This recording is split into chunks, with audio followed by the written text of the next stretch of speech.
improving it, persistence, ducks in a row, like all these things.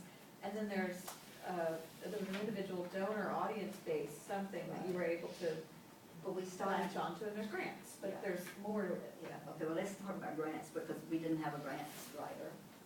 And so I was having to learn that, but there was, through the state of Florida, I wrote the first dance grant. And I don't know if I would have done that, except someone from the State Department came and said, why don't you? Because we're opening up the arts a little bit. And why don't you do this? And he said, can you think of something that's not like a piece of choreography or something? So I thought of we formed the Florida Dance Association. And I don't mean we formed the Florida Dance Association, but we had an organizational meeting, and for a long time, the Florida Dance Association met here in Tallahassee. And then it moved to Tampa, and then to Miami. But that's how we use that grant. Well, once we'd done that, and I thought, well, then I started something called a repertory and performance grant, and it was to bring in wonderful repertory. And then we had to prove how that would service the community and so forth and all these things. So I learned that just by doing it. And that repertory and performance grant, we had a long list by the time we got it. That continued until I left. And then that became a base for writing what became Manson. I mean, you probably know all that. Became a basis of that original, I don't mean that caused Manson, but that, some of the rationale for it, and the fact that we had done it for like 20 years of bringing in repertory. Not with the wonderful vision you had. No, but you set the stage, you had progressive relationships to visiting artists, Yeah. you had. We had a lot of Oh my God. relationships. No one with has them. this still FSU is generally, nobody has this. But we brought in things like, and what happened by accident, one time I was at a conference, and I don't know whether it was CODA or NSG, and in the hotel hall, I ran into a friend, and she said, introduced me to a friend she was with, and she said, she's the curator of all of Billy the Kid choreographer. Agnes, no? No, that's not Billy, that's rodeo. Eugene. This is terrible. Now, I have an excuse for forgetting. You don't have any. At any rate, of all this ballets, and I had been at a conference with him, but I think he had passed on by then, and so I said, well, how would I get it? And she said, write me. And so I wrote her, and we got the rights to do Billy the Kid. It was the first time a university had done it. And the way we got the money was through a very benevolent administrator who did a matching thing with the Dance Notation Bureau because they wanted to notate it. And so they said, and this was like a $10,000 thing, which was huge for us at that time. They brought in a notator who lived with us for like 6 weeks and notated it. At the same time, they were bringing in the curator of his work, and they were bringing in someone from the bureau to check her. She was Winky Doris, who does a lot of work in the Notation Bureau. And then when that opened on Ruby Diamond's stage, we had the original set, and people had seen that in dozens of pictures, and there'd been such publicity for it that that was a huge accomplishment. But most of all, it was a wonderful teaching thing for the students because they got to see how a piece was notated. We brought in musicians who examined the score. So they were in on the growth of that production, and a real significant, and of course they danced in it, and it's a jinx performance. Everybody would have, we lost 2 Billies, through injuries. And then we wanted to get original costumes, and we finally found one. American Ballet Theatre wouldn't do it, but we found one place that would. And they sent them, and when we opened it, it must have been a production for Lilliputians, these were little, our dancers could no more get into them than anything. It must have been a children's production, so we just ended up making the costumes. But it's that sort of thing, and that was grant things, and then from then on, we apply for a grant every year, just to bring in repertory. But I did not have the time nor the expertise to do the kind of thing you do, you know, to get, and we didn't have grants for it. What was the other thing, piggyback, oh, Friends of Dance. Well, we started that, I don't know how. You guys know what Friends of Dance. Okay, we started that, I met with somebody at lunch who agreed to meet with somebody else who said she would help me, and this was a person who was very influential. She worked on the newspaper, and she knew everybody in town, and that helped. And we started, I saw this is a design project, designing a group of about 10 people who would meet as the first board. And it took a lot of whining and dining, you know, and just you nurture a boy, and a boy can make you crazy at times too, you know, so you have to figure out what some boundaries are and so forth. And it has this wonderful now, I mean, it is, I have great admiration for them and the way they work. I don't have much involvement with them, but I go to their meetings occasionally, and they're very organized, and they do all these receptions and scholarships, so they have been a wonderful support community, and that's taken a lot of people who really gave a lot of effort to it.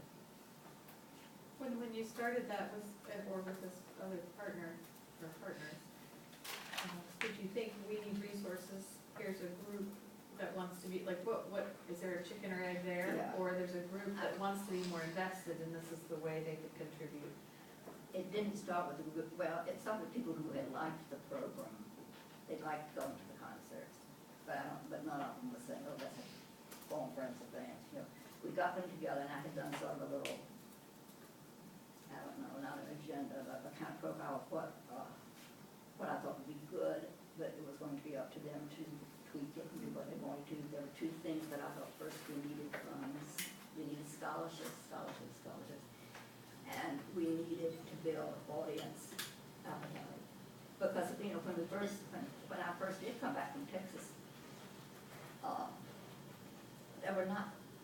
there's something now, there are 2 or 3 things every night here on campus you can go to. So that it was sort of interesting to come back at a time when there wasn't that much. I mean, there were always fine things, but it wasn't that much in the town. You were the only game in town, so it was easier to get audiences. And I remember coming back and thinking, I want to feel Ruby Diamond, you know, and that's hard to do, but You did it? we did it. But I would say that then, I say we because it's not a one person thing, but when, as we grew and as the campus grew and became such an art-centered campus, that got hard again to feel Ruby Diamond, you know, because there's something all of the time. And then there is technology, which is our great friend. We cannot do what we do without it, but also took away audiences. I mean, what I hear is made up 2 to 7 days ago from nights, it's not that no audiences this year that it has. Am I right? Yeah. And there probably more than one reason for that, I mean, but there's a lot to do. I mean, I frequently tell Robert that I don't think I could live permanently in a place that wasn't a university town, because there's always something. There are a lot of freebies too. There's either wonderful lecture or concerts all the time. And so it's a wonderful, rich environment. Speaking of living in a university center town, did you find that difficult though, starting and making the base work for the department the way it is being in Tallahassee, since it's the capital, yet it's such a tiny capital, and it's like an identity crisis all on its own within the city? Like, did you find it challenging to get what Well, you I wanted? found it challenging. There are many layers in Tallahassee. It's the political governmental layer. We have 3 academic institutions. We have FAM, we have HU, we have the community college, and they all, at their best, can work together beautifully. And it was challenging in that for a long time, and this is probably, there's some of this around now, dance was considered something purely decorative. And I mean, we hope it always will be beautiful and appealing and so forth, but it is a major art form, and people just didn't think of it that way. And to educate them to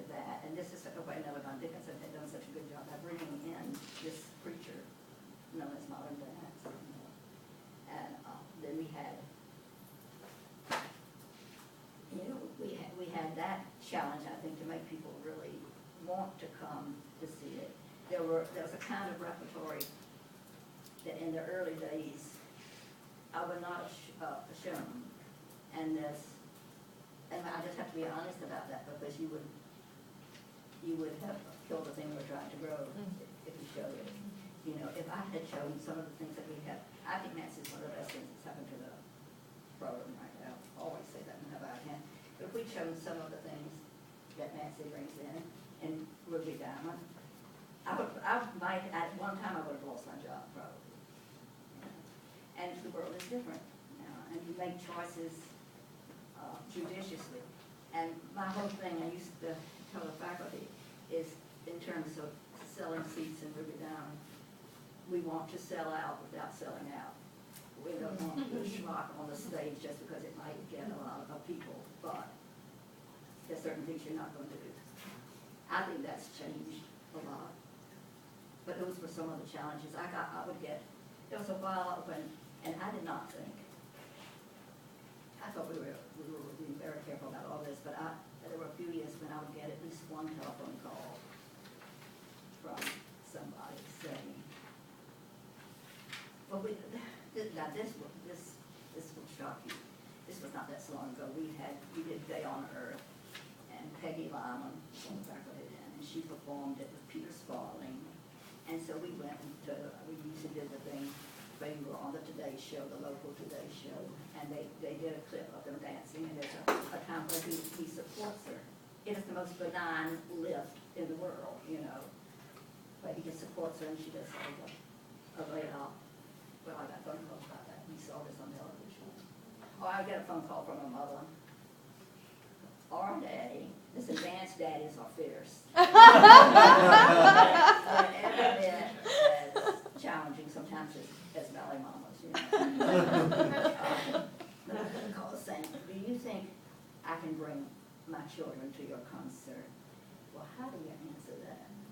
You say, no, we're going to be really offensive this year.